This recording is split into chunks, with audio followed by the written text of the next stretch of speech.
어느덧 2024년이 저물고 있었다. 겨울의 끝자락, 창밖에는 희미한 눈발이 흩날리고 있었다. 벽난로 앞에 앉아있던 나는 식어가는 불꽃을 멍하니 바라보았다. 작은 불씨가 꺼져가는 소리, 그 소리는 내 마음의 온기와 또 닮아 있었다. 이젠 정말 다 지나갔구나. 입안에서 나지막히 새어나온 말이 허공에 흩어졌다. 남편이 세상을 떠난 지도 벌써 10수년. 그때부터 나는 두 아이를 혼자 키워왔다. 남들이 보기엔 나는 그저 평범한 중년 여인이었지만 내 삶은 하루하루가 전쟁이었다. 새벽마다 남의 집 문을 두드리며 청소하고 빨래를 널고 설거지를 하며 살았다. 허리가 굽고 손톱이 닳아도 괜찮았다. 아이들 밥상 위에 따뜻한 반찬이 놓이는 게 그저 나의 행복이었다. 엄마, 이거 고기야? 어릴 적 큰아들이 반짝이던 눈으로 물었던 말. 그때 나는 웃으며 고개를 끄덕였다. 응, 우리 아들 힘내라고 특별히 산 거야. 그날 저녁, 나는 며칠치 일거리를 더 하러 나갔다. 지금 생각하면 그 웃음이 내 마지막 위안이었다. 그런데 언제부터였을까? 아이들의 웃음이, 그 따뜻한 말들이 하나둘 사라지기 시작하였다. 처음엔 다들 바빠서겠거니 했다. 대학을 가고 사회에 나가면 당연히 시간이 없겠지. 나도 젊을 땐 그랬으니까. 하지만 연락은 점점 뜸해졌다. 내 생일에도 명절에도 다음에 갈게요, 엄마. 그 말만 남겼다. 그 다음은 오지 않았다. 그렇게 홀로 세월을 보내던 어느 날이었다. 문이 열리고 두 아이가 함께 들어섰다. 엄마!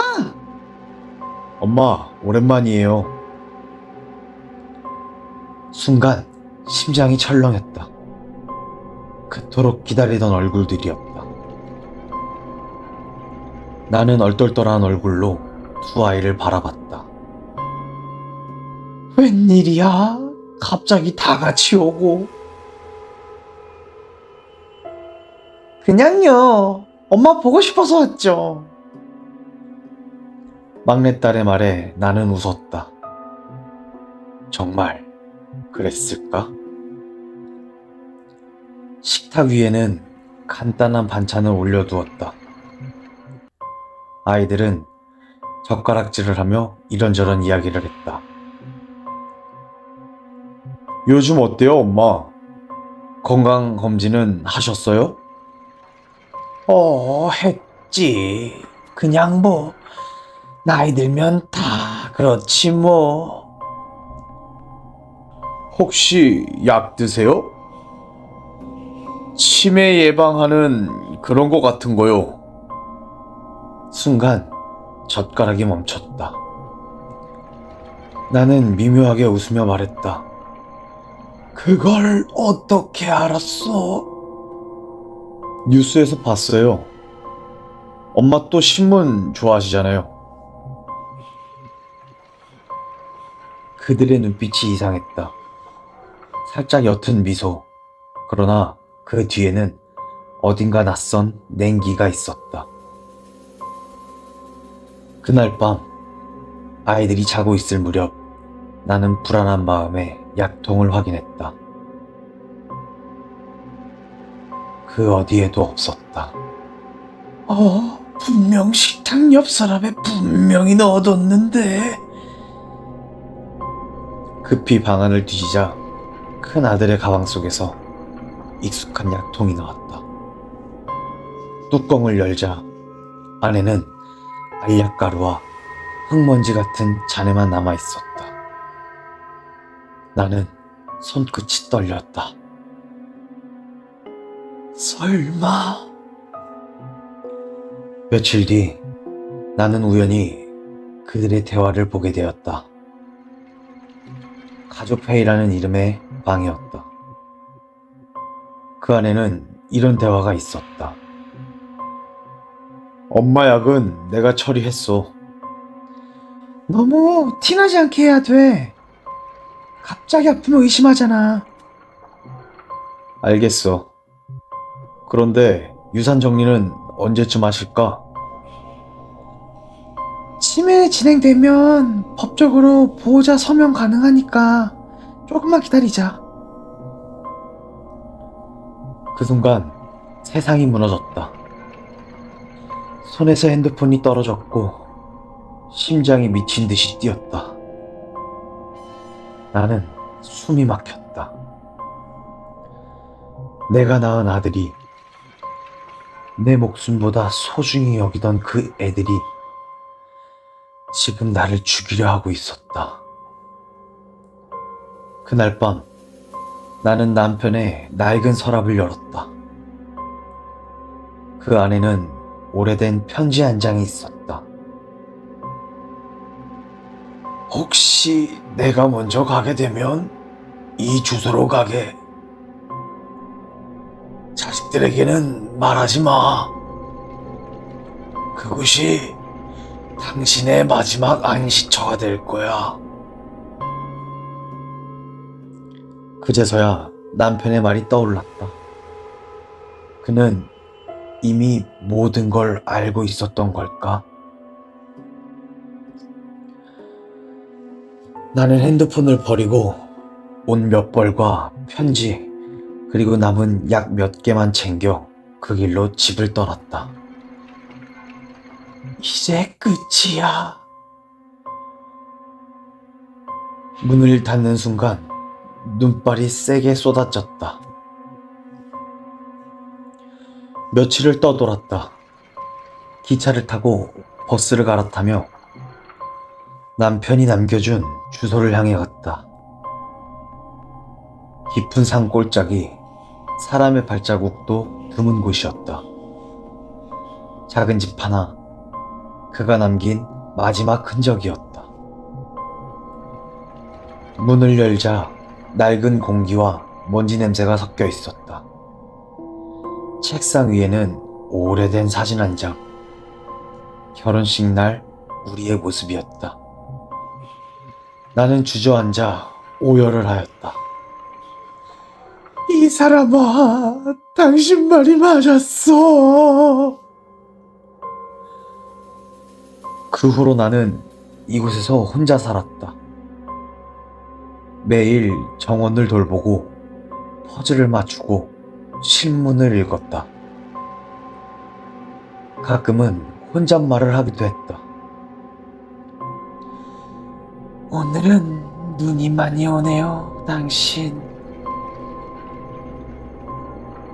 여기서라도 편히 살게 해줘요. 하지만 평화는 오래가지 않았다. 밤마다 창밖에서 이상한 소리가 들리기 시작했다. 낮은 숨소리, 발자국, 문고리의 떨림. 처음엔 바람이라 생각했다. 하지만 그건 바람이 아니었다. 거기 누구요? 나는 손전등을 들고 현관을 나섰다. 눈 위에는 신선한 발자국이 찍혀 있었다. 그리고 문 앞엔 작은 상자가 하나 있었다. 그 안에는 내가 잃어버린 약통과 쪽지 한 장이 들어있었다. 엄마, 약 드세요. 우리가 지켜보고 있어요. 나는 손끝이 차가워졌다. 약통 안에는 절반이 돌멩이였다. 나는 그대로 주저앉았다. 이제 나를 좀 놔줘. 그날 이후 기억이 점점 흐릿해졌다. 며칠 전의 일도 어제 먹은 약도 기억이 나지 않았다. 나는 남편의 얼굴조차 희미해졌다. 하지만 한 가지는 분명 선명하였다. 누군가 나를 죽이려 한다. 창문을 닫았는데 아침이면 다시 열려 있었다. 내가 잠든 사이 누군가 방에 들어온 걸까? 침대 머리맡에는 누군가 써놓은 메모가 있었다.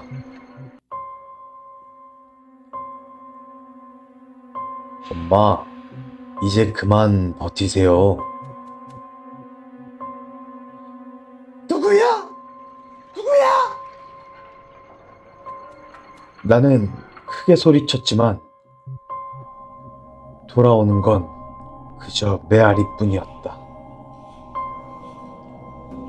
며칠 뒤 우체부가 또 편지를 내게 건넸다. 그곳에 적힌 이름은 큰아들이었다. 하지만 그 안의 내용에 대한 필체는 내 것이었다. 엄마, 저 여기 있어요. 날 좀 찾아와요. 나는 그 편지를 찢어버렸다. 이건 내 손이 아니야. 내가 쓴 게 아니야. 밤이면 꿈속에서 아이들이 웃으며 다가왔다. 그들의 손에는 빛나는 칼날이 들려 있었다. 엄마, 이제 편히 쉬어요. 소스라치게 깨어나면 창문 틈으로 눈바람이 휘몰아쳤다. 방 안에는 젖은 발자국이 남아 있었다. 이제 나는 나 자신을 믿을 수 없었다. 정말로 아이들이 날 찾아온 걸까? 아니면 그저 내 머릿속에서 만들어낸 환상일까? 거울을 보았다. 초췌한 얼굴, 텅 빈 눈빛. 나는 괜찮아. 아직 괜찮아.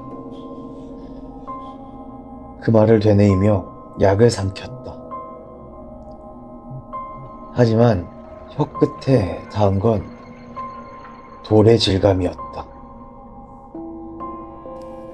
시간은 흐르고 나는 점점 사라져 갔다. 기억이, 이름이, 세상이 모두 흩어져 갔다.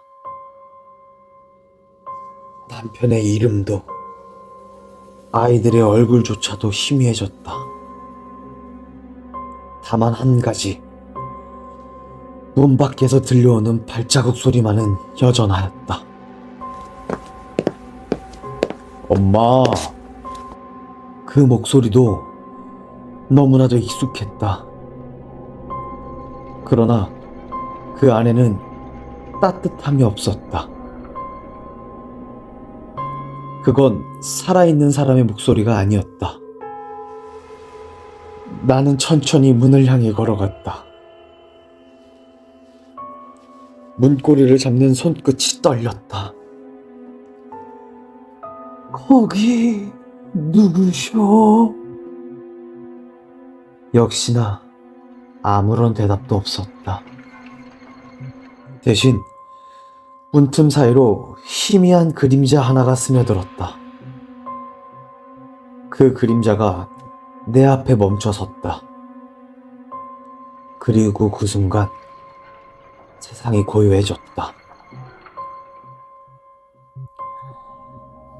아침이 되었다. 집안은 텅 비어 있었다. 벽난로는 식었고 탁자 위에는 편지 한 장이 놓여 있었다. 이제 그만 잊어요. 이건 당신의 마지막 기억이에요. 그 글씨는 내 것이었다. 하얗게 뒤덮인 세상 속에서 나는 벽난로 앞에 앉아 있었다. 언제 잠이 들었는지 모르겠다. 불은 완전히 꺼져 있었고 공기는 싸늘하게 식어 있었다. 탁자 위 어제 봤던 편지 한 장이 그대로 있었다. 이제 그만 잊어요. 이건 당신의 마지막 기억이에요. 이 문장을 몇 번 읽었다. 글씨는 분명 내 것이었다. 하지만 나는 그 문장을 쓴 기억이 없었다. 내가 이걸 썼다고? 나는 스스로에게 중얼거렸다. 그 순간 문 밖에서 발소리가 들렸다. 나는 조심스럽게 창문으로 다가갔다. 커튼 틈으로 내다보니 흰 눈 위에 발자국 두 쌍이 찍혀 있었다. 하나는 작은 발, 다른 하나는 조금 더 크고 깊었다. 둘 다 문 쪽으로 향하고 있었다.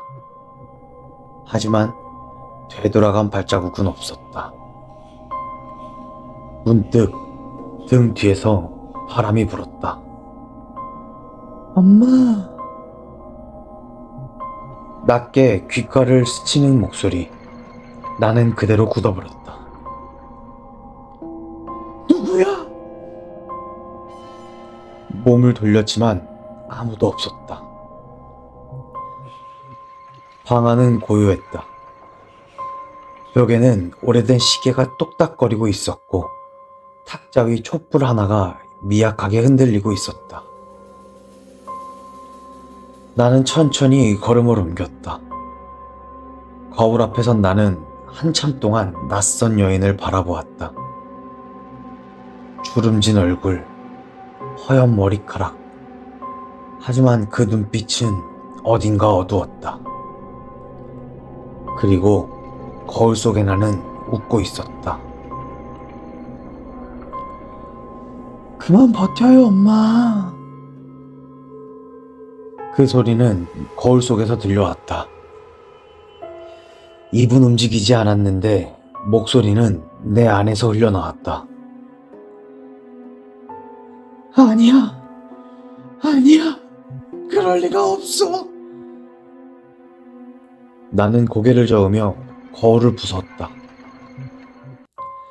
산산이 부서진 조각 속에 수백 개의 나의 얼굴이 일그러져 있었다.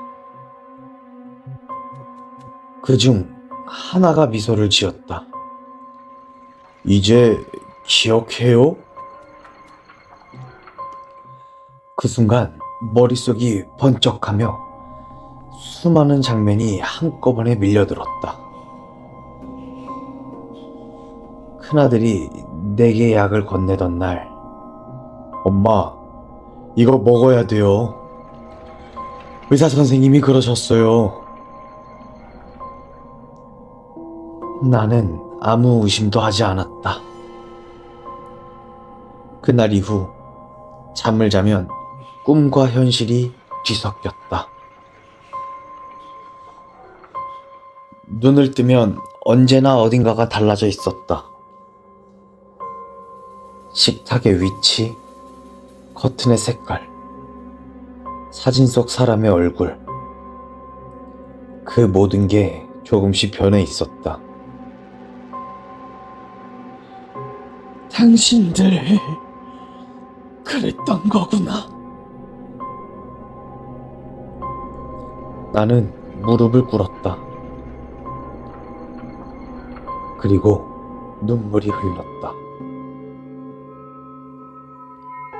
하지만 곧 깨달았다.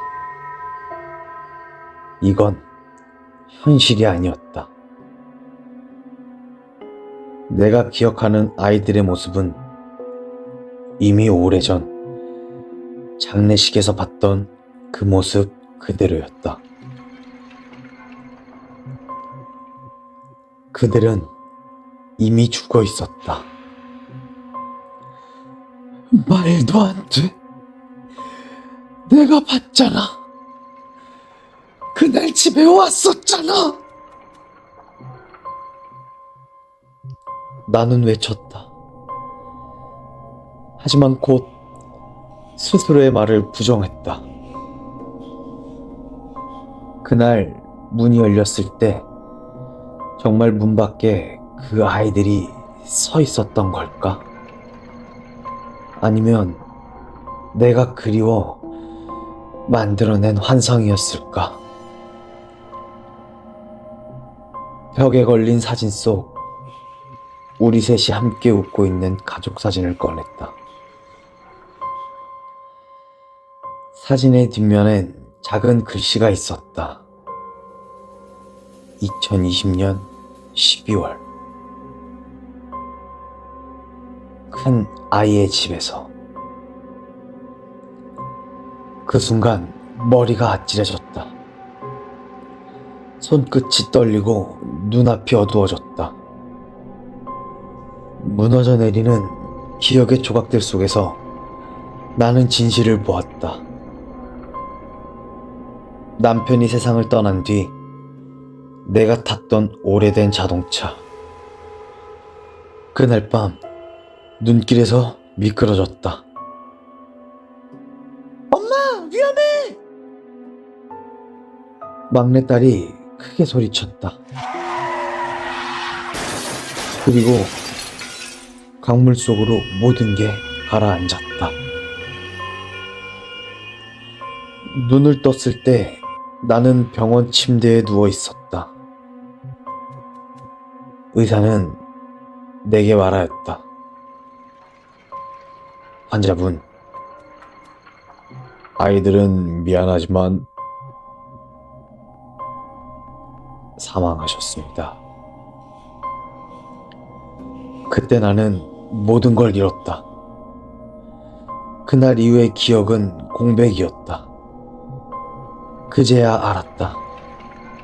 내가 본 아이들, 그들이 남긴 메시지, 그 모든 것은 내 죄책감이 만든 환상이었다. 나는 무너진 채 바닥에 주저앉았다. 부서진 거울 조각 사이로 피가 스며들었다.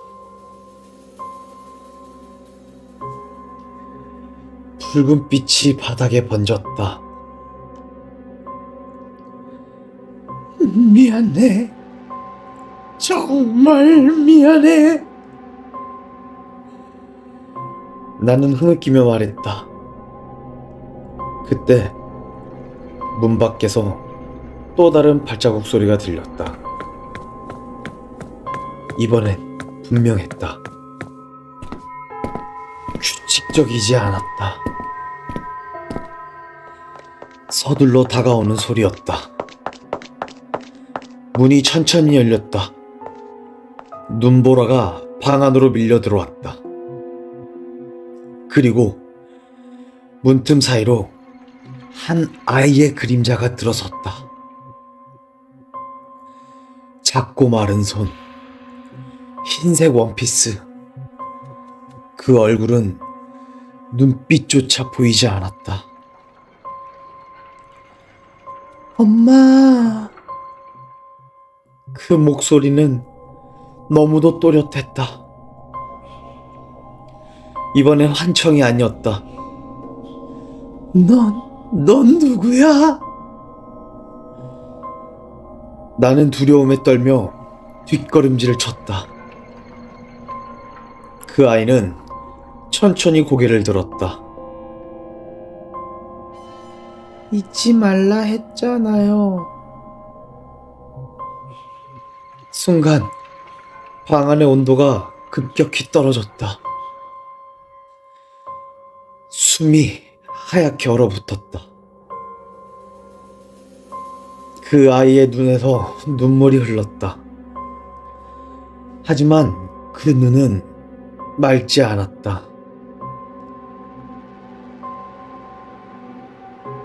검은색이었다.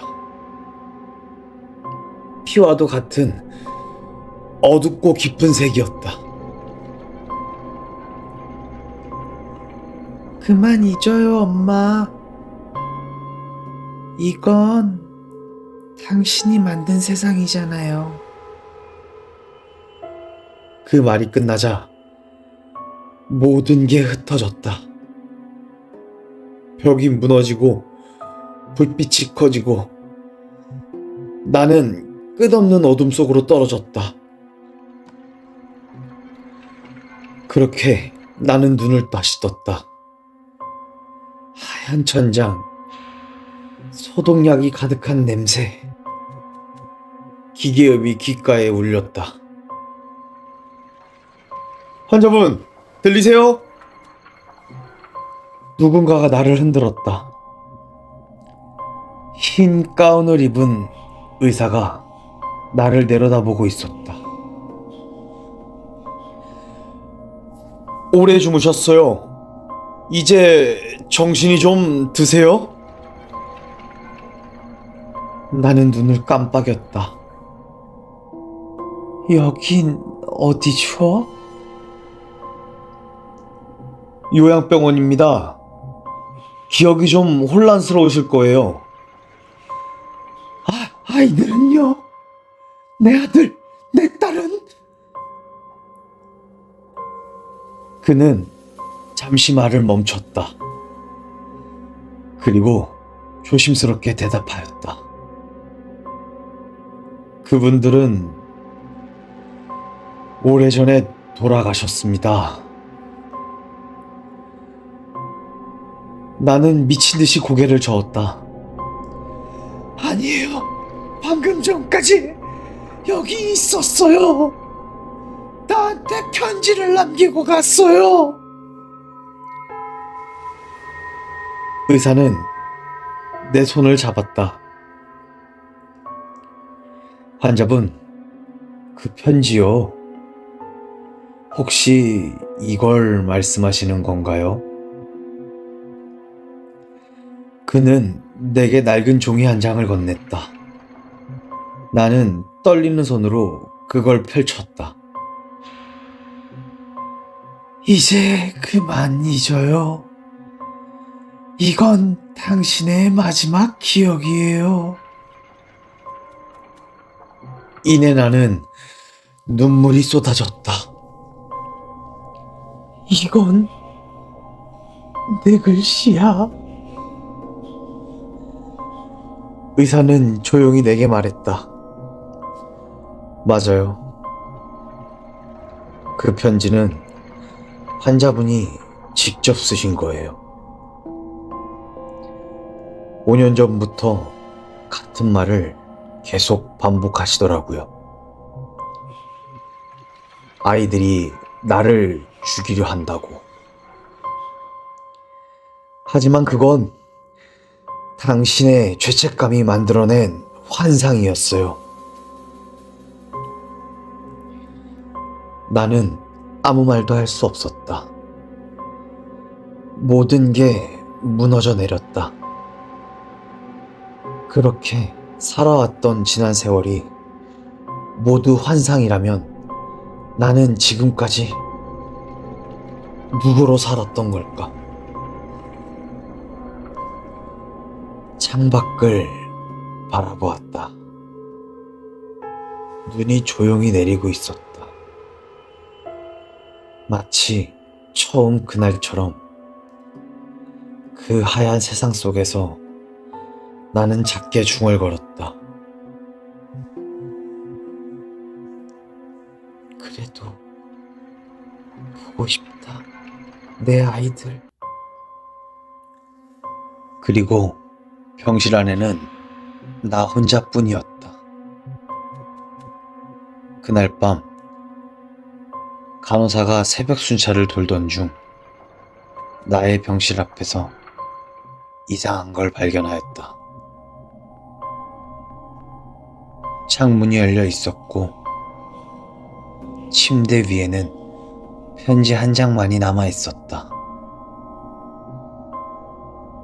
이제 다 기억났어요. 이건 저의 진짜 마지막 이야기예요. 그 글을 마지막으로 나는 그렇게 내 아이들이 있는 곳으로 가게 되었다.